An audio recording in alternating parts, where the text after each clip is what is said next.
To solve the final account solve not for profit concern. Second topic आहे not for profit concerns का non trading concern. So here from the textbook question number 7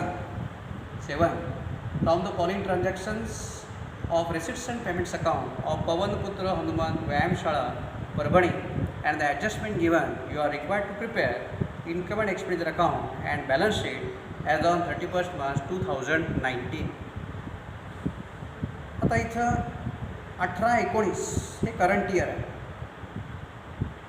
final account not for प्रॉफिटची final account सोडवताना आपल्याला previous year, current year आणि next year याचा प्रामुख्याने पहिला विचार करावा लागतो.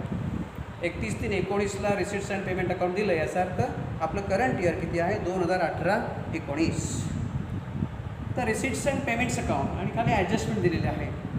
आता इथं हा प्रॉब्लेम सोडवताना सुरुवातीला पहिलं काय करायचं, opening capital fund. Capital fund पहिला घ्यायचा 1/4/18. 7 नंबरला ॲडजस्टमेंट दिलेली आहे. Capital fund 70,000. Capital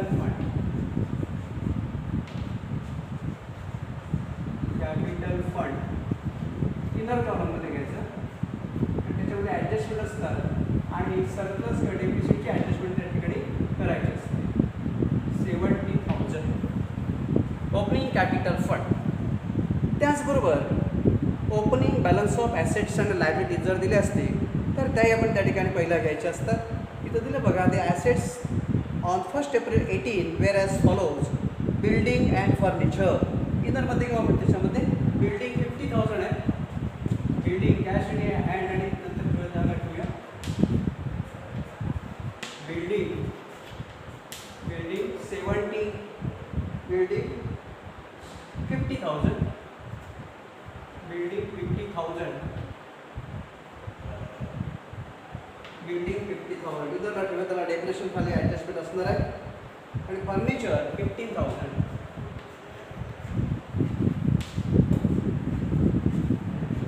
furniture 15,000 15,000. Building 50,000, furniture 15,000. ठीक आहे.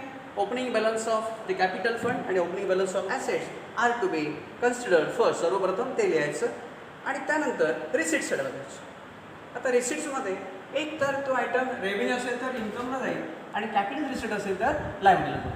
ठीक आहे. पहिले इथे बघूया. आता ओपनिंग कॅश इन हँड घ्यायचा नाही. रिसिट्स अँड पेमेंट अकाउंटला ओपनिंग बॅलन्स ऑफ कॅश और ओपनिंग बॅलन्स ऑफ बँक हा घ्यायचा नाही, कारण ते लास्ट इयर क्लोजिंगचा बॅलन्स असतो. त्याची सुरुवात रिसिट अँड पेमेंट अकाउंटची सुरुवात ती ओपनिंग कॅपिटल, ओपनिंग कॅश आणि ओपनिंग बँक बॅलन्स असतो, तो इथे घ्यायचा नाही. ठीक आहे. सबस्क्रिप्शन 18-19चं सबस्क्रिप्शन किती आहे 18,000. So by subscription. रेव्हेन्यू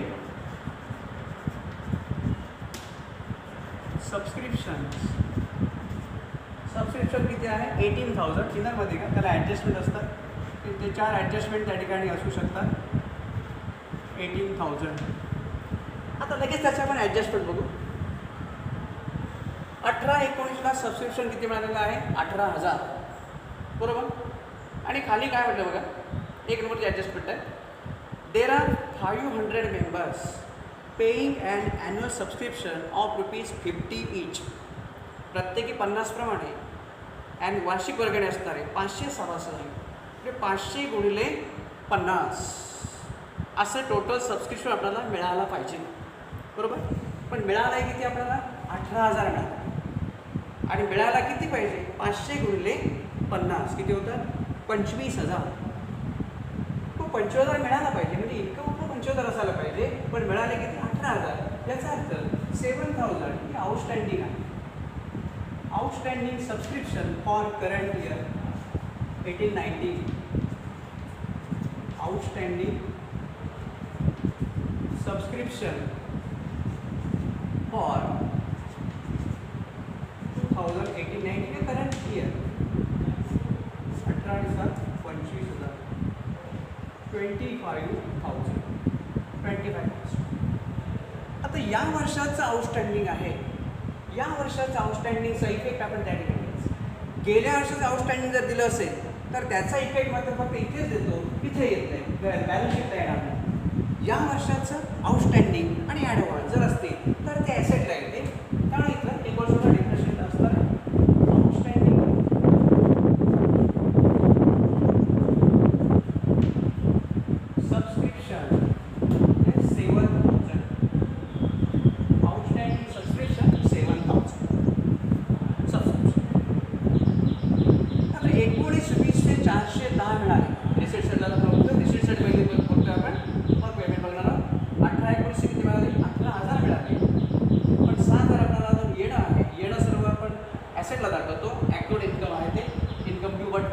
7000. 19-20ला 410 रुपये मिळाले. ही आपली लायबिलिटी ॲडव्हान्स इन्कम किंवा ॲडव्हान्स सबस्क्रिप्शन. ॲडव्हान्स सबस्क्रिप्शन इथे 410. Advance subscription 410. ठीक आहे. त्यानंतर डोनेशन्स. तर डोनेशन संदर्भात त्यांनी कोणती ॲडजस्टमेंट सांगितलेली नाही. आपल्याला काय समजायचं ते जनरल डोनेशन. स्पेसिफिक म्हटलं असेल स्पेसिफिक डोनेशन फॉर बिल्डिंग असेल लायब्ररी असेल तर ते लायब्ररीला कॅपिटल रिसीट असेल. पण नुसतं जेव्हा डोनेशन असेल तर ते रेव्हेन्यू इन्कम असणार आहे, रेव्हेन्यू रिसीट असेल. आणि त्यामुळं इथं इन्कम साईडला आपण देणार आहोत by donations. General donations 6,000 donations. Receipts from entertainment revenue.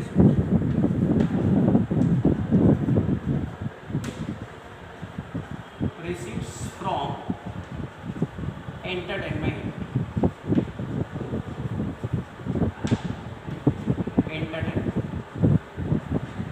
Receipt from entertainment revenue receipt है 5,400.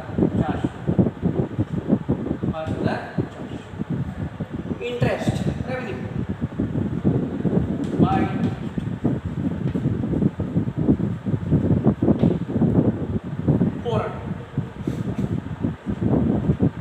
रिसीट साइडला एक बघायचं रेव्हेन्यू आहे का capital. Revenue receipts are always our current year income credit income expenditure account that is income साइडला credit करा सर्व. त्यानंतर एंट्रन्स फीज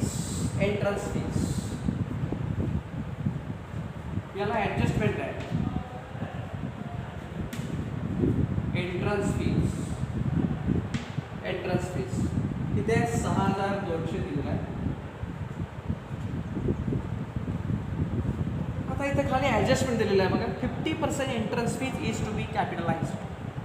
आता 50% कॅपिटलाइज करायचे म्हणजे 50% रेव्हेन्यू आणि 50% कॅपिटल त्याला ट्रीटमेंट करायचं आहे. 50% entrance fee should be considered as a capital and 50% as a revenue income. So less 50% capitalized.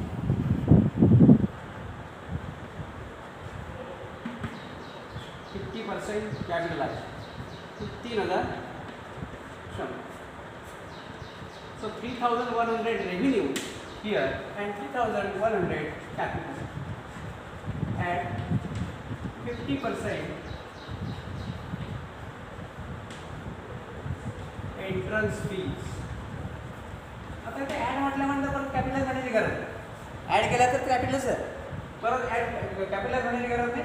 Capital for किती 70,000 अँड 50% एंट्रन्स फी किती 3,100. 3,100. So this is the receipt side. So receipt side we have completed all the receipts either capital or revenue. Here only 50% interest fee is only capital receipt and all other receipts are revenue receipts.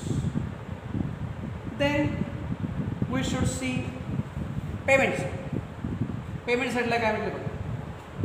पेमेंटमधलं पण काय करायचं revenue payment expenditure capital payment asset. आता या सर्व आपण अगोदर सुद्धा video पाठवलेला आहे. थेरॉटिकल पार्टमध्ये सुद्धा आपण ते दिलेलं आहे.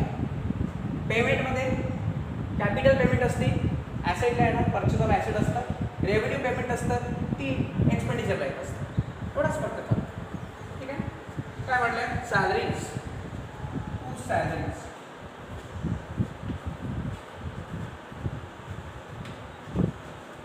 सॅलरीजला ॲडजस्टमेंट आहे का बघा खाली. आउटस्टँडिंग सॅलरी म्हटलेलं आहे 1,200 रुपये आउटस्टँडिंग आहे. पेमेंट किती केलं 6,000. Like profit and loss partnership आपल्याला कोणतंच आहे no change in trading concern और non trading concern same adjustment. Outstanding salary किती आहे 1,200 1,200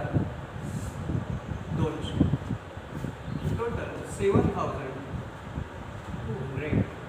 second effect write it as outstanding salary. Outstanding salary 1,200. 1,200. Entertainment expenses 2,480. जसं एंटरटेनमेंट रिसीट आहे तसं एक्सपेन्सेस आहे.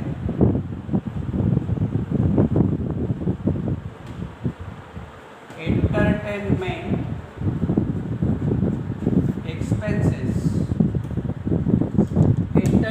एक्सपेन्सेस 2480 आहे. 2,480. Entertainment expenses. सन्ड्री एक्सपेन्सेस किती असेल revenue.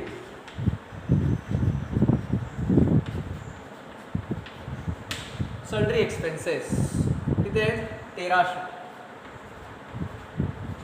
Sundry expenses 1300. Electricity charges तिथेच येणार रेव्हेन्यू. इलेक्ट्रिसिटी चार्जेस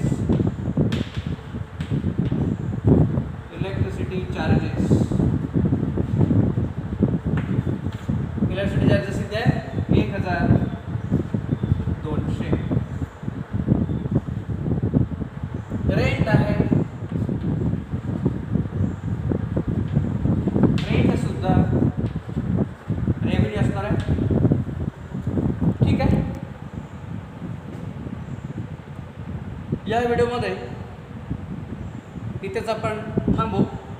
नेक्स्ट जे पेमेंट साईड आहे either capital or revenue that should be ready in the next video. Rent पण आपण इथे येऊन थांबलेलो आहोत. पुढचा आपण दुसऱ्या पार्टमध्ये हाच प्रॉब्लेम पुढं कंटिन्यू करणार.